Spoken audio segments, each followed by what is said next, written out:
हाँ जी। तो session 3 of mutual fund series. ठीक है। ऑब्जेक्टिव इस सीरीज का सिर्फ सिंपल सा है, आपको म्यूचुअल फंड के बारे में सही जानकारी देनी है ताकि आप बेटर तरीके से एनालाइज कर सको। आपको सिखाना है कि एनालिसिस कैसे करते हैं और आपको सिखाना है कि आप म्यूचुअल फंड डिस्ट्रीब्यूशन में अगर आप करियर बनाना चाहते हो लॉन्ग रन में तो आप कैसे बना सकते हो। ठीक है, बिना किसी देरी के फटाफट शुरू करते हैं। Hi, this is Parth and welcome to the valuation school channel. ढन ढन है ना? नहीं ना। हमने लास्ट सेशन तक देखा था कि जो म्यूचुअल फंड्स है वो ब्रॉडली असेट क्लास में बटे हुए हैं कि फंड मैनेजर मेरे पैसे से क्या असेट खरीद रहा है। जो फर्स्ट डिस्ट्रीब्यूशन होता है, जो फर्स्ट क्लासिफिकेशन उस पर, तो अगर म्यूचुअल फंड इक्विटी खरीद सकता है, डेट खरीद सकता है, लिक्विड हो सकता है। लिक्विड मतलब समझा, डेट और लिक्विड मैंने समझाया था लास्ट सेशन में क्या है। गोल्ड खरीद सकता है। ठीक है। रीट्स खरीद सकता है। रीट्स मतलब real estate investment trust. Hybrid खरीद सकता है। हाइब्रिड मतलब तीनों चारों मिक्स होते हैं। Now please try and understand, ये जो फंड होता है ये ब्रॉडली फंड की एक्टिविटी, फंड मैनेजर कितना एक्टिवली इन्वॉल्व है उसके ऊपर भी क्लासिफाई होते हैं। यानी समझना, ये क्लासिफिकेशन जो है इसका मतलब ये है कि जो पैसिव फंड है, अगर मैं निफ्टी 50 इंडेक्स फंड की बात करता हूं तो ये पैसिव फंड है। इसके अंदर फंड मैनेजर को कुछ काम करना है? कुछ भी काम नहीं करना है। निफ्टी 50 के जो 50 स्टॉक है वो खरीद के रख ले। जब कोई स्टॉक निफ्टी से बाहर हो तो उसको बेच दे, कोई दूसरा आ जाए तो उसको खरीद ले। डेली बेसिस पे डे टू डे का दिमाग नहीं लगाना कि मेरे को नए स्टॉक्स एनालाइज करने हैं, नई अपॉर्चुनिटीज देखनी, कुछ नहीं। समझ रहे हो? Invest in India, invest in ETF, index ETF जिंदाबाद। समझना, अगर मेरे को आपसे नॉर्मली ऐसे समझाना है मोटा माटी तरीके से, तो अगर आप निफ्टी 50 को देखते हो तो निफ्टी 50 के इंडेक्स ने आपको क्लोज टू 13 to 14% के हैंडसम रिटर्न्स दिए। अगर आप मिड कैप को देखते हो, ठीक है, तो मिड कैप फंड मतलब Nifty mid cap fund, Nifty mid cap 50, Nifty mid cap 150 funds, इसमें आप देखोगे तो इसने आपको 15 से 17% रिटर्न्स दिए लॉन्ग टर्म में। और अगर मैं स्मॉल कैप देखता हूँ कि निफ्टी स्मॉल कैप 250 फंड, तो इसने 19 से 22-23% तक मेरे को लॉन्ग रन में रिटर्न दिए। सिंपल सा गणित है, रिस्क और रिवॉर्ड का खेल है।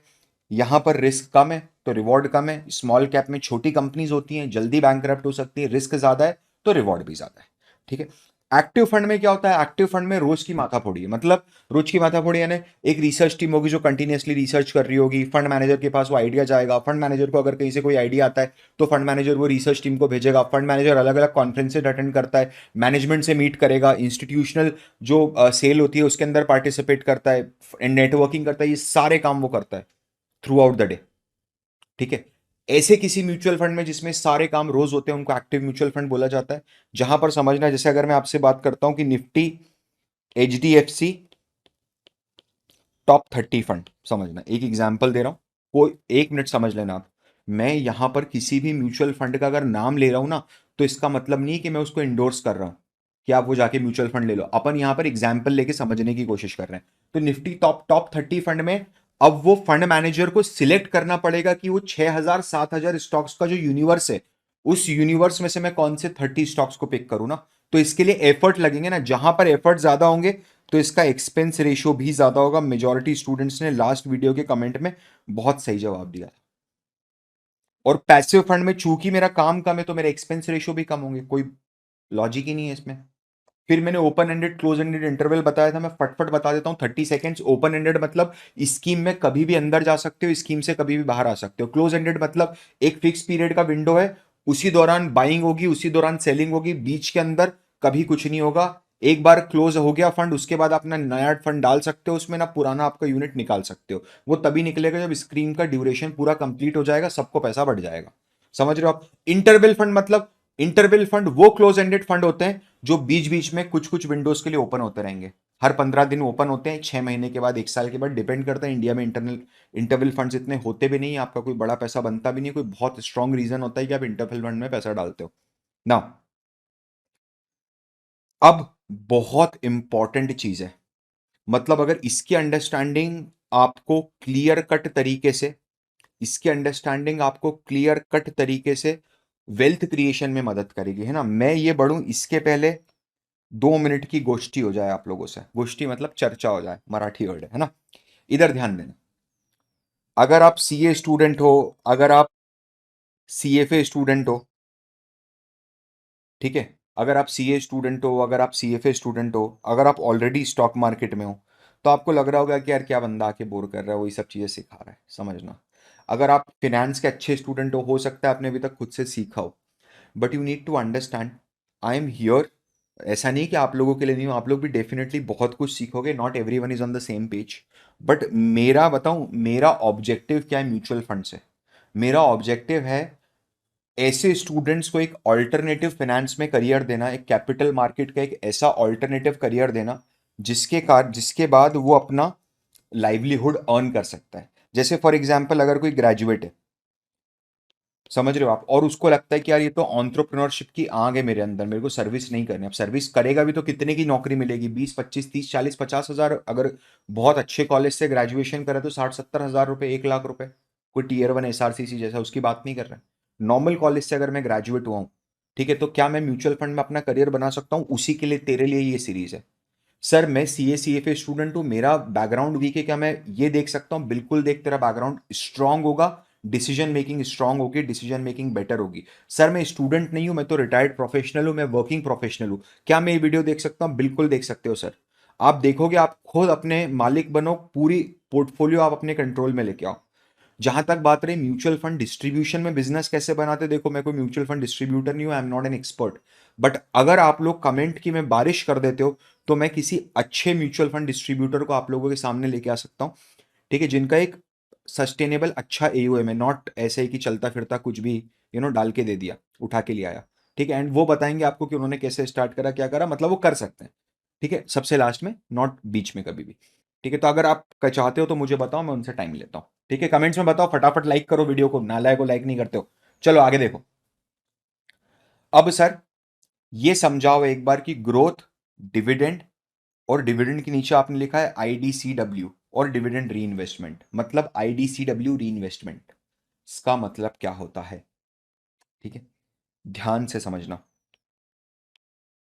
इधर ध्यान से समझना। मान लो, सबसे पहले मैं ग्रोथ प्रोफाइल समझा रहा हूं आपको। ठीक है, ऐसा मान लो कि शुरुआत में ईयर 0 में, और ये ईयर 1 है। ईयर 0 में 1 लाख रुपए का टोटल AUM है, आप इसके आगे करोड़ लगा लो अगर आपको छोटा लग रहा है तो। ठीक है, और 10 रुपीज की एक यूनिट है। ठीक है, तो टोटल नंबर ऑफ यूनिट्स कितनी हो गई यहां पर? ये यहां पर पूरा खेल है ना, 10,000 यूनिट्स हो गई क्या? परफेक्ट ना। ये फंड मेरा 1 लाख रुपए मैंने इन्वेस्ट किया, बड़ा बड़ा बड़ा बड़ा बड़ा बड़ा बड़ा बड़ा, ईयर 1 तक आते आते वो 1,30,000 हो गया। समझना। अब मुझे बताओ, इन दोनों में से क्या चीज चेंज होगी? पर यूनिट चेंज होगा या नंबर ऑफ यूनिट चेंज होगा? नंबर ऑफ यूनिट तो सेम ही रहेगी, 10,000 यूनिट। क्या मेरा पर यूनिट चेंज हो जाएगा कि ये वाला बिल्कुल चेंज हो जाएगा? ₹13 पर यूनिट। थोड़ा सा ध्यान दीजिए, यहां पर क्या हुआ? जो भी अर्निंग म्यूचुअल फंड ने पिछले 1 साल में कमाई है, क्या उस अर्निंग को उस म्यूचुअल फंड ने आपके साथ डिस्ट्रीब्यूट किया क्या? आपको कुछ दिया क्या? नहीं दिया। आपको बेनिफिट कहां मिल रहा है पूरा का पूरा? आपको बेनिफिट मिल रहा है इंक्रीज इन यूनिट वैल्यू में। समझ रहे हो आप? सबसे ऑप्टिमल इन्वेस्टमेंट जो होता है, जो आपको एज ए यंग जनरेशन में करना चाहिए, ठीक है, that is growth fund. Growth fund में क्या होता है? सिंपल सा लॉजिक है, एक तो आप टैक्सेशन से बचते हो, मैं उसको आगे समझाऊंगा। दूसरा, आपका वेल्थ क्रिएट होता है, क्योंकि आप अपना जो कमाई है उसको कंटिन्यूसली मार्केट में लगाते जा रहे हो। आपको ग्रोथ फंड शायद बेटर समझ में तब आएगा जब मैं डिविडेंड समझा दूंगा। ठीक है, चलिए इधर ध्यान दीजिए। अब जरा अगला, ये बहुत इंपॉर्टेंट है आपको समझने के लिए। डिविडेंड, डिविडेंड को IDCW भी बोला जाता है, इनकम डिस्ट्रीब्यूशन कम कैपिटल विथड्रॉल। ठीक है, इसका भी लॉजिक बताऊंगा क्यों ऐसा बोला जाता है। थोड़ा सा फिर से वही समझना, ईयर 0, ईयर 1 और ईयर 0.9, है ना। यहां पर 1 लाख रुपया लगा है, यहां पर आते आते वो 1,30,000 हुआ है। 10,000 यूनिट्स हैं, यहां भी 10,000 यूनिट्स हैं। समझना, साल खत्म होने के जस्ट पहले मेरा जो कैपिटल अप्रिसिएशन हुआ वो 30,000 रुपए हुआ। मैनेजमेंट ने, मतलब म्यूचुअल फंड के मैनेजमेंट ने ये कॉल लिया कि यार ये जो 30,000 रुपया है ना, इसमें से 10,000 रुपया एज अ डिविडेंड अपन म्यूचुअल फंड होल्डर्स को वापस कर देते हैं। समझना मेरी बात। इसका मतलब यह है कि पर म्यूचुअल फंड यूनिट पे कितना पैसा वापस होगा? 1 रुपया वापस होगा। तो अगर आपने इस समय 100 यूनिट आपके पास है इस म्यूचुअल फंड की, तो आपके बैंक अकाउंट में 100 रुपीज क्रेडिट हो जाएंगे। आपको समझ में आ रहा है? डिविडेंड आपके बैंक अकाउंट में आ जाएगा। इसका इंपैक्ट क्या होगा वो समझना जरा थोड़ा। यहां पर यूनिट की जो वैल्यू थी वो थी 10 रुपीज पर यूनिट। यहां पर जो यूनिट की वैल्यू थी वो थी 13 रुपीज पर यूनिट। मैंने ये 1/30 का जो मेरा टोटल वैल्यू है इसमें 10,000 का डिविडेंड बांट दिया, तो ये कितनी यूनिट कितने वैल्यू बचेगी अब? 1,20,000। मेरा ये 10,000 तो इंटैक्ट है, तो ये कितना आया? ₹12 पर यूनिट। आपको समझ में आ रहा है? इसका मतलब यह है, सामान्यतः अगर आप देखते हो तो जो डिविडेंड स्कीम होती है किसी भी म्यूचुअल फंड की, उसका यूनिट वैल्यू कम चल रहा होता है एज कंपेयर टू ग्रोथ। इसका ये कतई मतलब नहीं है कि वो सस्ते में आपको मिल रही और आपको वो ले लेना चाहिए। समझ में आ रहा है आपको मेरी बात? 1 मिनट समझिए। मैं आपको फिर से अपन वो रूपी वेस्ट वेबसाइट पे चलते हैं और मैं आपको फिर से ये दिखाता हूं। यस, ये देखिए सर, थोड़ा सा ध्यान से समझिए। जैसे मैं म्यूचुअल फंड स्क्रीनर पे जाता हूँ रैंडमली और मैं ये Aditya Birla SL focused fund ले लेता हूँ।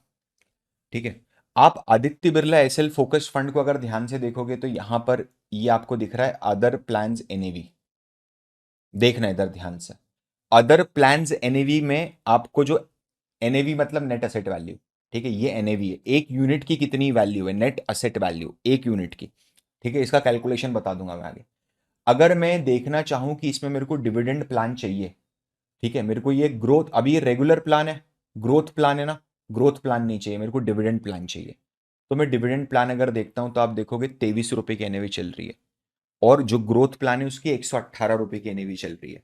ये डिफरेंस क्यों आ रहा है 118 रुपए और 23 रुपए का? इसका ये मतलब है कि मेरे को डिविडेंड इंटरिम वाला खरीदना चाहिए, क्योंकि वो सस्ते में मिल रहा है। सर देखो, नाम तो सेम है sir, Aditya Birla SL focus fund, बिल्कुल सेम है बेटा। सर फंड मैनेजर भी सेम है, बिल्कुल सेम है। सर एक्सपेंस रेशियो भी सेम है, बिल्कुल सेम है। सर टर्नओवर रेशियो भी सेम है, बिल्कुल सेम है।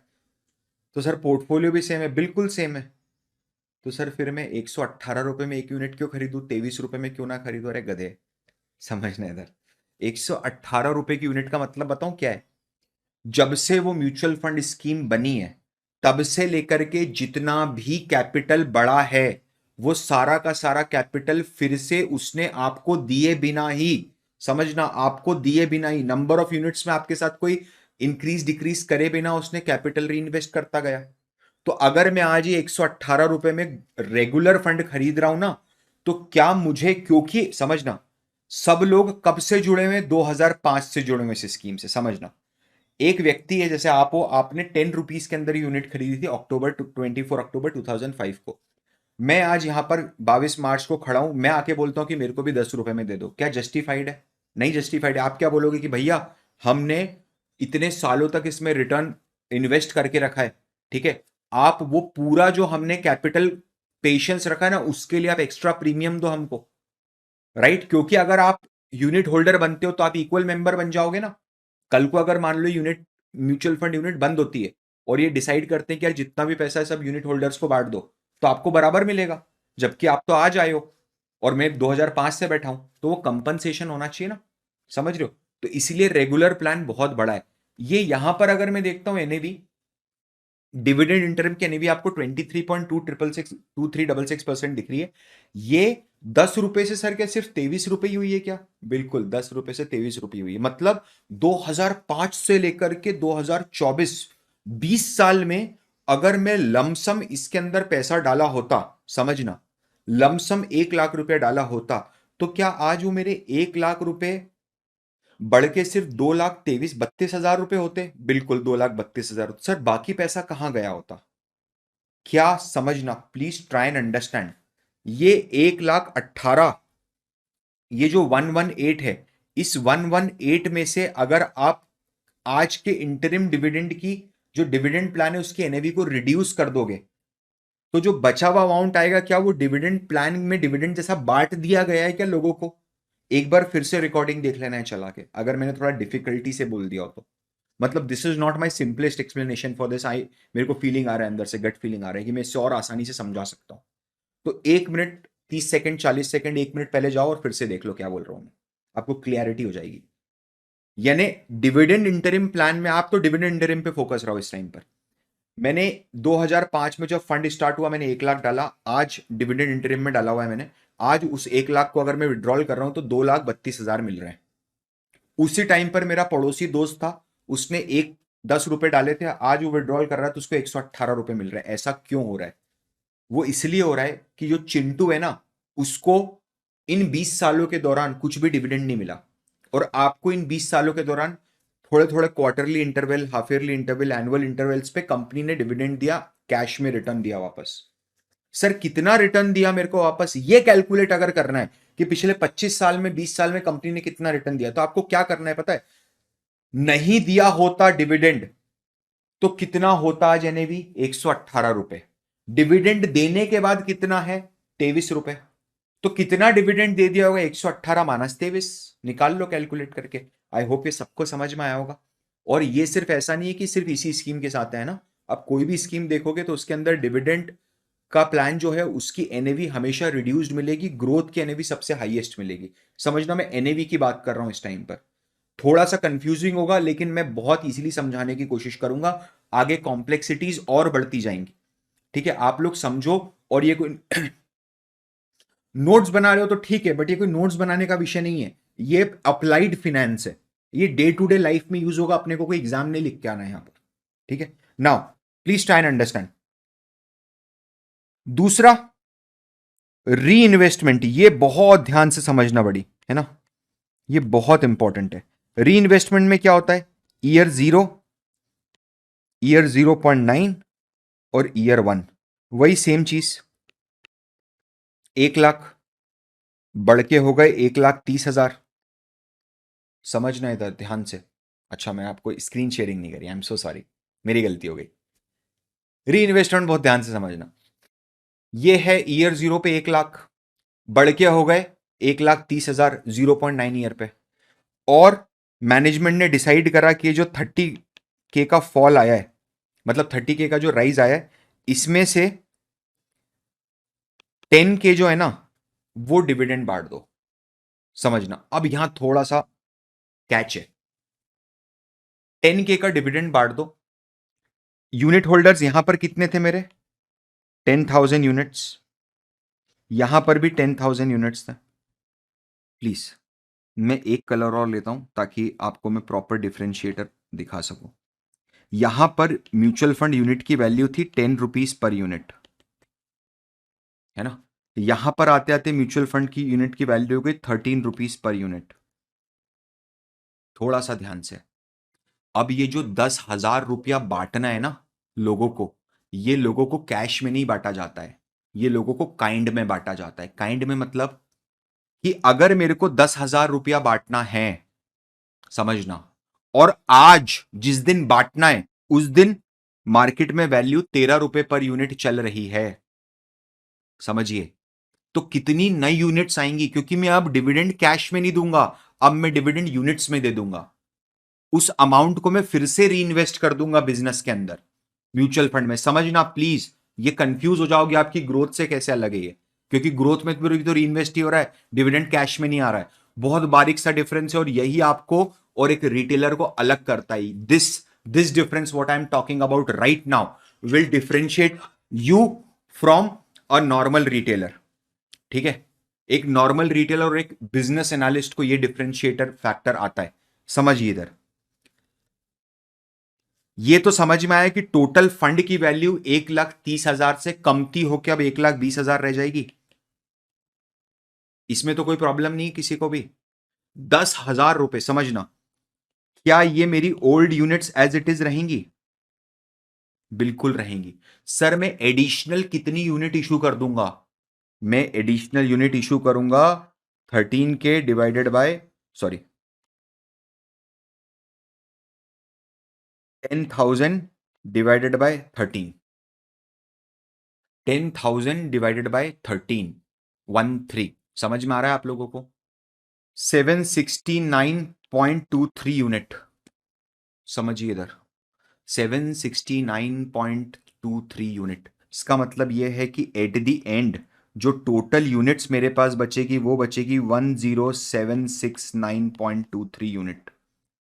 अगर आपने 100 यूनिट ली होती तो आपके पास कितनी यूनिट होती पता है? 107.6923 यूनिट। क्या आपको एज अ डिविडेंड नई यूनिट दे दी गई है क्या? समझना, नई यूनिट दे दी है सर। तो आप ये समझाओ कि यहां पर इस वाले में, समझना, ये वाले री इन्वेस्टमेंट प्लान में और ग्रोथ वाले प्लान में फर्क क्या है? फर्क इतना है कि यहां पर यूनिट्स सेम रहती है और एनएवी बढ़ता है। समझ रहे हो आप? डिविडेंड में यूनिट्स सेम रहती है और एनएवी कम हो जाता है, 13 से 12 आ जाता है, क्योंकि आपको कैश में मिल जाता है। इस केस के अंदर यूनिट्स बढ़ जाती है और एनएवी भी थोड़ा सा कम होता है, क्योंकि 10,000 रुपए निकला ना, इसके अगेंस्ट में थोड़ा सा एनएवी कम होगा। इसका सबसे बड़ा डिसएडवांटेज बताए क्या है? अगर उस मैंने मान लो 10 साल पहले कोई फंड इन्वेस्ट किया था, वो फंड मेरे को आज री इन्वेस्टमेंट में नई यूनिट्स दे रहा है, तो क्या ये नई यूनिट्स जो मुझे मिल रही है इस पे क्या मेरे को short term capital gain tax लग जाएगा क्या? 20%, 15% का?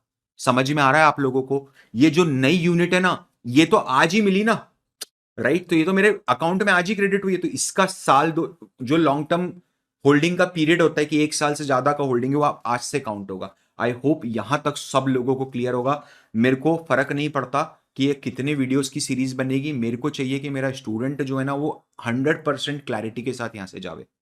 क्या चीज समझ में आ रही है सब लोगों को? नाउ मैं आगे बढ़ता हूं। आई होप ये तीनों चीजें बिल्कुल क्लियर होगी। मेरे को पता था इसमें नहीं समझा पाऊंगा, इसलिए मैंने यहां समझाने की कोशिश भी नहीं करी। Coming back two charges and expenses, आपने देखा था अभी जस्ट जब मैं म्यूचुअल फंड स्क्रीन पे गया था यहां पर, तो इधर रेगुलर प्लस ग्रोथ लिखा है कि ये प्लान रेगुलर ग्रोथ प्लान है। समझना, तो ये रेगुलर ग्रोथ प्लान और डायरेक्ट ग्रोथ प्लान में क्या फर्क है? तो ये रेगुलर और डायरेक्ट के अंदर क्या फर्क होता है, और मुझे कौन सा लेना चाहिए एज अ इन्वेस्टर, और मुझे कौन सा बेचना चाहिए as a mutual fund distributor, वो सब चीजें आज कवर करते हैं यहां पर। ठीक है, समझना, एएमसी जो होता है ना, कोई भी एएमसी होगा अगर, see this is asset management company, this is an AMC, और ये आप हो, ठीक है? तो है ना, यूजुअली तो क्या होता है कि आप चाहो तो आप सीधे एएमसी के पास चले जाओ, ठीक है, और एएमसी से एक डायरेक्ट प्लान ले लो, क्योंकि आप एएमसी के पास डायरेक्ट गए ना, तो आप डायरेक्ट प्लान ले लो।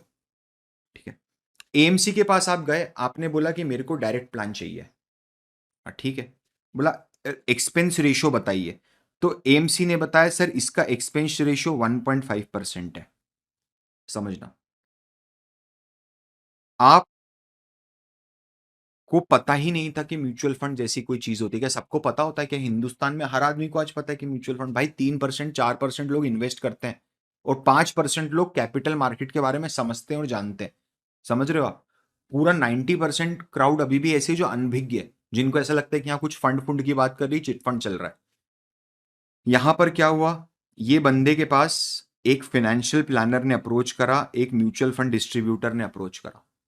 म्यूचुअल फंड डिस्ट्रीब्यूटर ने बोला बहुत शानदार स्कीम है, आप इस स्कीम में पैसा डालिए, हम आपका पैसा इक्विटी में इन्वेस्ट करेंगे मार्केट में और मजे ही मजे हैं। अब आप यहाँ जा रहे हो, वहां जा रहे हो, चार्टर फ्लाइन में बैठोगे आप और मजे ही मजे जिंदगी के, समझ रहे हो? आज यहाँ जा रहे हैं, कल वहां जा रहे हैं, ऐसा बोल दिया, आपको टोपी पहना दी उसने। उसने पता है आपको क्या, अगर आपने किसी भी मिडिल मैन से कोई भी प्लान ले लिया ना, कोई बैंक से प्लान ले लिया, कोई इंश्योरेंस एजेंट से प्लान ले लिया, कोई म्यूचुअल फंड एजेंट से प्लान ले लिया, वो आपको कभी भी डायरेक्ट प्लान नहीं देगा, वो आपको हमेशा रेगुलर प्लान देगा। समझना, रेगुलर प्लान देगा तो इसके अंदर फर्क क्या है, इसके अंदर ईआर जो एक्सपेंस रेशियो है ना आपका, वो आएगा आपको से फॉर एग्जांपल 2.10%। तो इसका मतलब ये है कि ये जो एडिशनल 0.60% बना, क्या ये कमीशन बना क्या इस मिडिल मैन का? को समझ में आ रही है चीज मेरी? तो अगर आप खुद के लिए इन्वेस्ट करते हो, अपने पेरेंट्स के लिए इन्वेस्ट कर रहे हो, तो आप हमेशा डायरेक्ट प्लान में इन्वेस्ट करेंगे।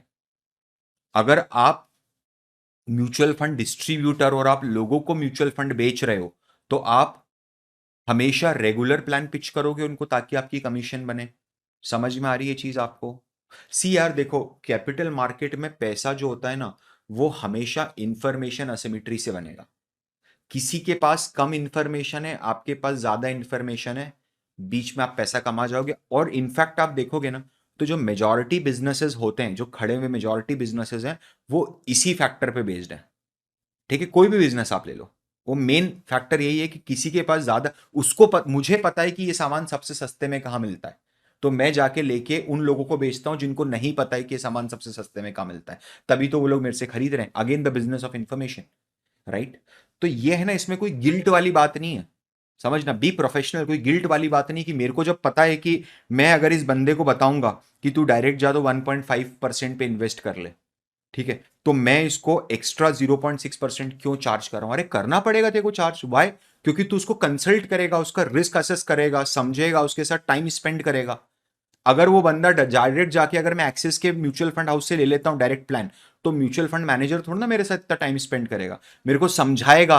अगर मैं एग्जिट करना चाहता हूं तो हो सकता है मेरे को मोटिवेट करके रोक दे जो मेरा फंड डिस्ट्रीब्यूटर है, कि नहीं नहीं सर अभी मत एग्जिट करो, आप अभी तो मार्केट गिरे हुए, इस टाइम क्यों एग्जिट कर रहे हो? समझ में आ रही है बात मेरी आपको? तो हमेशा आप कोशिश ये करना कि कभी भी गिल्ट ट्रिप में नहीं जाना है। अपन वैल्यू क्रिएट करेंगे ना उस 0.6% के अगेंस्ट में जो अपन एडिशनल चार्ज कर रहे हैं, क्या प्रॉब्लम है? ठीक है, थोड़ा सा इसको देखते हैं कि जैसे मैं म्यूचुअल फंड स्क्रीनर में जाता हूं फिर से, ठीक है, और मैं है ना लार्ज कैप के अंदर जाता हूं, और मैं लार्ज कैप के अंदर जाके फिल्टर्स में जाके, से फॉर एग्जांपल मैं सिर्फ एक्सिस म्यूचुअल फंड सिलेक्ट करता हूं, ठीक है, और एक्सिस म्यूचुअल फंड सिलेक्ट करता हूं, और मैं, समझिए, अब ये तो क्या है, रूपी वेस्ट वाले तो ये खुद म्यूचुअल फंड डिस्ट्रीब्यूटर है, समझ रहे हो आप? तो इन लोगों ने ना डायरेक्ट प्लान यहाँ डाला ही नहीं है कहीं भी। क्यों दिमाग लगाना, कंपेयर कर लेगा ना जरा से मैं। ठीक है, कुछ नहीं करेंगे, अपन इधर जाएंगे। आपको दिख गया होगा ना कि इसने 10,000 डिवाइड बाय 13 करके रखा था पीछे से, है ना? कोई बात नहीं। Compare regular and direct mutual fund, कोई प्रॉब्लम नहीं। इधर ध्यान दीजिए, कोई भी देख लेते हैं अपन। क्या करेंगे अपन इसमें, सिंपल सा बात है, म्यूचुअल फंड पे जाऊंगा, मनी कंट्रोल ओपन करते हैं, मनी कंट्रोल से म्यूचुअल फंड्स पे जाएंगे, म्यूचुअल फंड्स पे फाइंड फंड पे चले जाएंगे। ठीक है, अब देखो आप, सिंपल सा लॉजिक, अगर आप यहाँ डायरेक्ट प्लान अभी देख रहे हो, सारे के सारे डायरेक्ट प्लान है, अगर मैं यहाँ रेगुलर प्लान भी इंक्लूड कर देता हूँ, तो आप देख रहे हो एक डायरेक्ट प्लान है, एक रेगुलर प्लान है, एक डायरेक्ट प्लान है, एक रेगुलर प्लान है। ठीक है, अब इसके अंदर अगर आपको डिफरेंस समझना है ना, तो एयूएम देखोगे तो आप इसका एग्जैक्ट सेम है, इसकी एनएवी भी सेम है। ये SBI Contra fund direct plan growth, SBI Contra fund regular plan growth, आप देखिए इनका एयूएम सेम है, दोनों का एग्जैक्ट टू द पॉइंट। लेकिन जो रेगुलर प्लान है ना, उसके रिटर्न्स थोड़े से कम है। देखो जैसे 5 साल में on an average direct plan ने 25.6% कमाया और रेगुलर ने 24.68% कमाया। ये जो डिफरेंस आ रहा है, ये किसके कारण आ रहा है पता है आपको? This particular difference is coming only and only because of the expense ratio. आप देखिए डायरेक्ट प्लान जो है ग्रोथ का, उसका एक्सपेंस रेशियो इज 0.67, और इसी म्यूचुअल फंड का जो रेगुलर प्लान है उसका एक्सपेंस रेशियो 1% ज्यादा है। भाई बहुत बड़ा अमाउंट है ये। जब मैं आपको एक्सपेंस रेशियो सिखाऊंगा ना, उस टाइम पर जब अपन समझेंगे और डिटेल में, तब आप समझ नहीं पाओगे। ये लाखों रुपए का डिफरेंस क्रिएट करता है, लाखों रुपए का। तभी तो म्यूचुअल फंड डिस्ट्रीब्यूशन इंडस्ट्री खड़ी हुई है। करोड़ों रुपए की इंडस्ट्री इससे तो खड़ी है, 1% से खड़ी है दोस्तों। 1% का धंधा है बस, क्योंकि आप वॉल्यूम पे खेलते हो। आपका ईओएम 500 करोड़, 1000 करोड़, 1200 करोड़ का ईओएम है।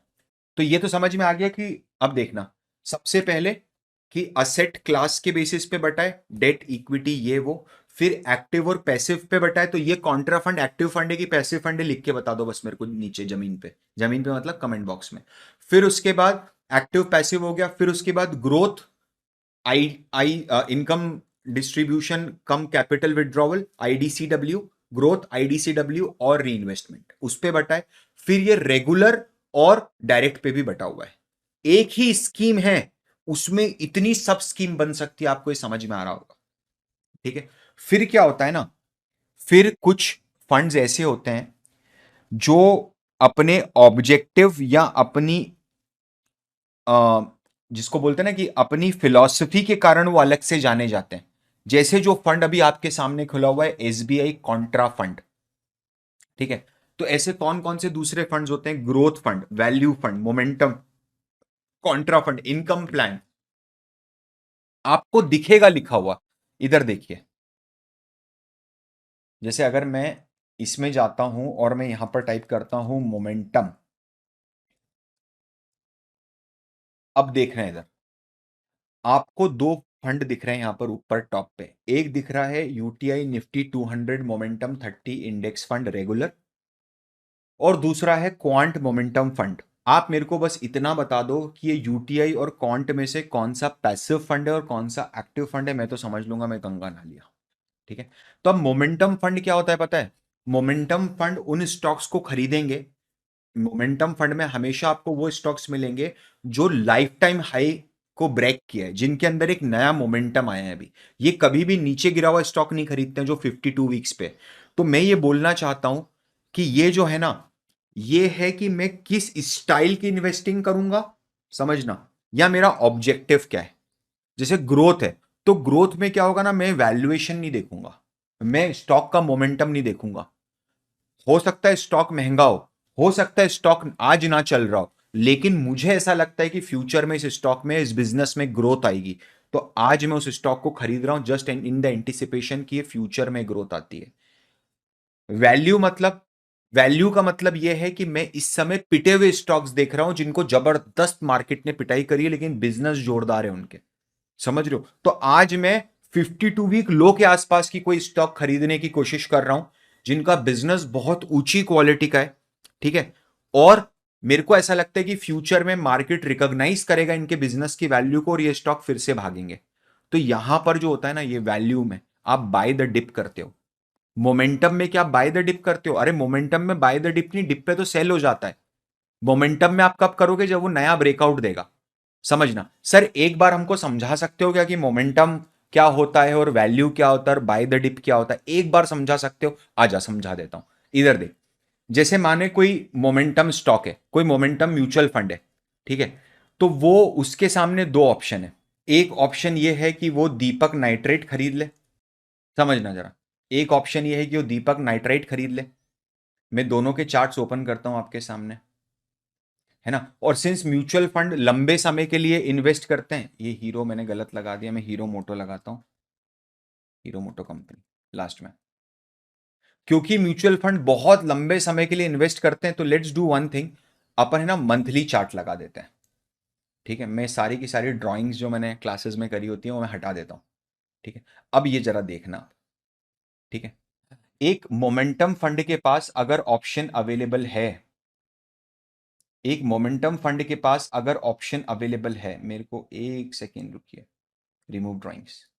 ठीक है, तो आप मुझे बताओ, चलो ये भी नहीं, एंड इसके अलावा भी एक और देख लेते हैं।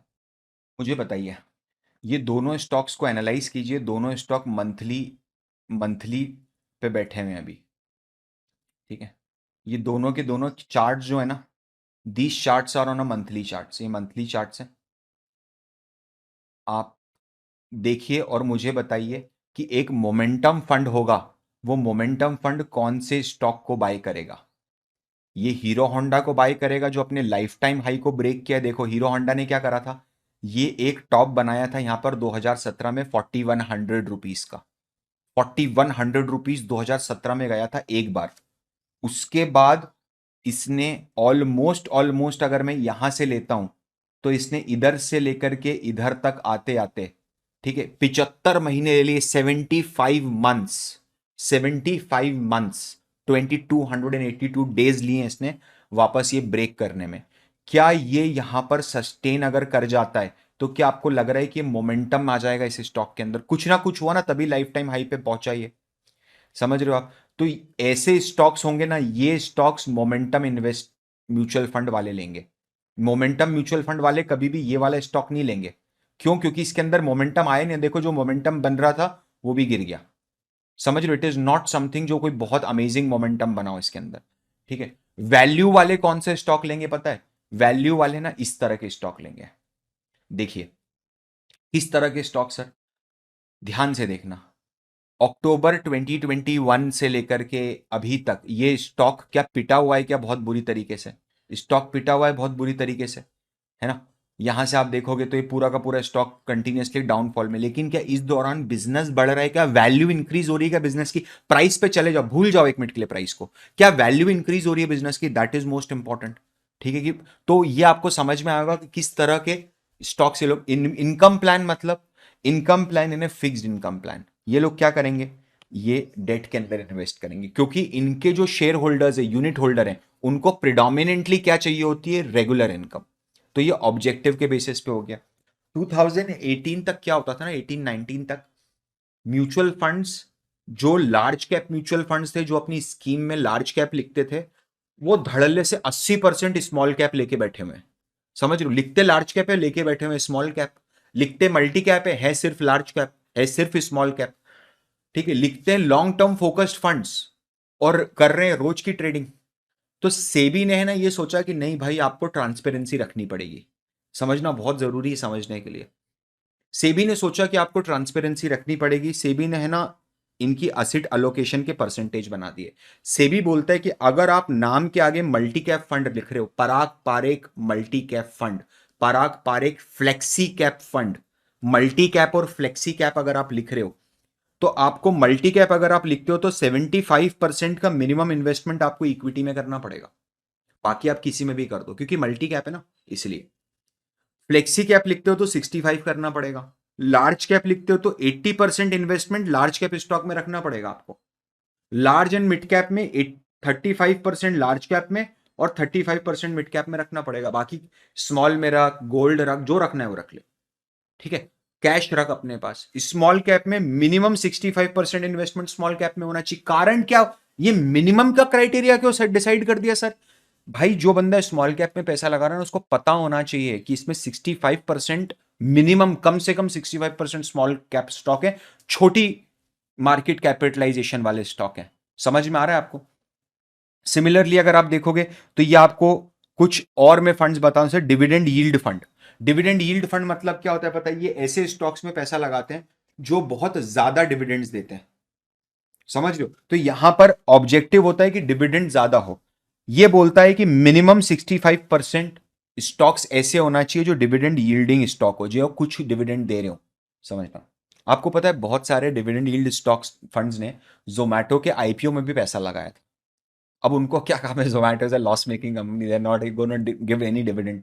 Why they have invested in dividend? क्योंकि 35% अलाउ करता है, लगा दे किसी में भी। ठीक है सर, ये वैल्यू फंड, वैल्यू फंड जैसा मैंने आपको बताया था अभी कि प्राइस जरूर गिरा है लेकिन वैल्यू बढ़ी है, तो फ्यूचर में मैं एंटिसिपेट करता हूं कि प्राइस भी बढ़ेगा और वैल्यू को कन्वर्ज हो जाएगा। कॉन्ट्रा फंड क्या होता है ये समझा दो। कॉन्ट्रा फंड होता है कॉन्ट्रेरियन इन्वेस्टिंग। मतलब जो ये वो कॉन्ट्रा नहीं है जो बचपन में वीडियो गेम, हम तो पैदा भी नहीं हुए थे खैर, लेकिन एनीवेज, लेकिन अगर किसी को याद है कॉन्ट्रा करके कोई वीडियो गेम आता था तो मेरे को लिख के बताओ, स्पेशल लाइक दूंगा। ठीक है, इधर ध्यान से। कॉन्ट्रा फंड में क्या होता है पता है? दुनिया जो बोल रही है हम उसके अपोजिट चलेंगे। लोगों को अगर आज लग रहा है कि पीएसयू ओवर वैल्यूड है तो मैं आज खरीद लूंगा। लोगों को ये लग रहा है कि यार ये अभी तो मार्केट के अंदर एक नया बुल रन आएगा तो मैं सब बेच दूंगा। मैं वहां खड़ा हूं जहां लोग नहीं खड़े। क्यों ऐसा? सर क्या ये रिस्की बेट है? बहुत रिस्की बेट है। लेकिन सर फिर लोग कॉन्ट्रा इन्वेस्टिंग क्यों करते हैं? कॉन्ट्रा इन्वेस्टिंग इसलिए करी जाती है जिससे कि, उसका बेसिक रीजन क्या है? मतलब बेसिकली आप देखोगे तो 99% पीपल लूज मनी। मेजॉरिटी लोग पैसा लूज करते हैं मार्केट के अंदर। तो बनाता कौन है? बनाता वो है जो हर्ड से बाहर खड़ा है, जो मार्केट मेकर है। वो 1% लोग पैसा बनाते हैं। तो हो गया ना उनका व्यू, तो कॉन्ट्रेरियन व्यू हो गया। समझ में आ रही है बात आपको ना? फोकस्ड फंड मतलब इसमें आप मैक्सिमम 30 स्टॉक्स रख सकते हो, 30 से ज्यादा नहीं रखोगे। ऐसा नहीं है कि है फोकस्ड और दे सब जमाने भर की चीज रहे उसके अंदर। ठीक है। सिमिलरली आपने ये भी समझो कि आपकी कंजर्वेटिव हाइब्रिड फंड। अब हाइब्रिड के अंदर भी कि हम कंजर्वेटिव हाइब्रिड है, हम बैलेंस्ड हाइब्रिड है और हम एग्रेसिव हाइब्रिड है। एग्रेसिव हाइब्रिड में क्या होगा? इक्विटी के अंदर 65 to 80% लगा हुआ है और बाकी डेट में लगा हुआ है। कंजर्वेटिव में इक्विटी के अंदर 10 to 25% लगा हुआ है, बाकी डेट में लगा हुआ है। ठीक है। डायनामिक असेट अलोकेशन और बैलेंस्ड एडवांटेज फंड, ये सब नाम होते हैं भाई। समझ लो आप, ये सेबी की गाइडलाइन है, आपको रटने की जरूरत नहीं, पता होना चाहिए कि ऐसा कुछ होता है। फिर कुछ स्पेशल तरह के फंड आते हैं जैसे थीमेटिक फंड, सेक्टर फंड, यानी infrastructure fund, ABC Tata technologies fund, Tata India digital fund, समझ रहे हो, टाटा टेक्नोलॉजी फंड नहीं, टाटा डिजिटल फंड। अब वो क्या करता है, वो सिर्फ आईटी रिलेटेड कंपनीज में पैसा लगाएगा और कहीं नहीं लगाएगा। तो अगर आपको ये लगता है कि कोई सेक्टर कोई थीम एग्रेशन के साथ जारी है, जैसे आप अभी नरेंद्र मोदी जी का एक वीडियो देखिए जो उन्होंने इंडिया टुडे के कॉन्क्लेव में दिया है, अभी देखिए, जस्ट 1 मिनट पहले छोटी सी क्लिप है। आने वाले 5 साल भारत के इंफ्रास्ट्रक्चर को एक नई ऊंचाई देने वाले होंगे। आने वाले 5 साल भारतीय रेल के कायाकल्प के होंगे। आने वाले 5 साल बुलेट ट्रेन से लेकर वंदे भारत ट्रेन के विस्तार के होंगे। आने वाले 5 साल वाटरवे के भूतपूर्व इस्तेमाल के होंगे। आने वाले 5 साल में आप भारत के डिफेंस एक्सपोर्ट को नया रिकॉर्ड बनाते देंगे। आने वाले 5 साल में आप भारत के स्पेस सेक्टर की एक नई उड़ान देखेंगे, गगनयान की सफलता देखेंगे। आने वाले 5 साल में आप देश के युवाओं के लिए नए सेक्टर्स का उदय देखेंगे। आने वाले 5 साल में आप भारत की सोलर पावर को घर घर तक पहुंचता देखेंगे। आने वाले 5 साल में आप भारत में ईवी मैन्युफैक्चरिंग में रिकॉर्ड वृद्धि देखेंगे। आने वाले 5 साल में आप सेमीकंडक्टर मिशन, हाइड्रोजन मिशन को जमीन पर बढ़ावा देखेंगे। और आने वाले 5 साल में आप निर्णायक नीतियां बनते, निर्णायक फैसले होते हुए भी देखेंगे। आप देख के और मेरे को बताओ कि आपको लगता है कि प्राइम मिनिस्टर को देख के अपने को ये समझ में आ रहा है कि हाँ यार, आगे इंफ्रास्ट्रक्चर के ऊपर इनका बड़ा विजन है। अगर ऐसा लगता है, मैं अगेन कोई I am not giving any kind of recommendation, सब कुछ पब्लिक डोमेन में, मैं बता रहा हूं कि अगर आपका व्यू बन रहा है ऐसा कुछ करते हुए, तो आप थीमेटिक फंड में डालिए, लेकिन रिस्की बैट है। टैक्स सेवर फंड में क्या होगा, टैक्स सेवर फंड में आपका लॉक इन हो जाएगा 3 साल का। आपको टैक्स बचाना है एटीसी के अंदर, कुछ समझ नहीं आ रहा है, म्यूचुअल फंड खरीद लो टैक्स सेवर वाले, 3 साल तक पैसा नहीं निकाल सकते, बाकी जिंदाबाद। इंटरनेशनल फंड मतलब अमेरिकन मार्केट्स के अंदर इन्वेस्ट हो रहा है, जापान मार्केट में इन्वेस्ट हो रहा है। सर ये कैसे इन्वेस्ट करते हैं, क्या ये डायरेक्टली स्टॉक खरीद लेते हैं क्या, ये ध्यान से, क्या ये डायरेक्टली स्टॉक खरीद लेते हैं, क्या खरीद भी सकते हैं। जैसे अगर आप देखते हो पराग पारेख म्यूचुअल फंड, तो आपको समझ में आएगा उन्होंने काफी सारे स्टॉक्स उनके पास फॉरेन के हैं। पराग पारेख फ्लेक्सी कैप फंड के अगर मैं पोर्टफोलियो में जाता हूं, ठीक है, तो आप ये देखोगे ये देखोगे आप, माइक्रोसॉफ्ट है, अल्फा फेसबुक है, अल्फाबेट है, amazon.com है।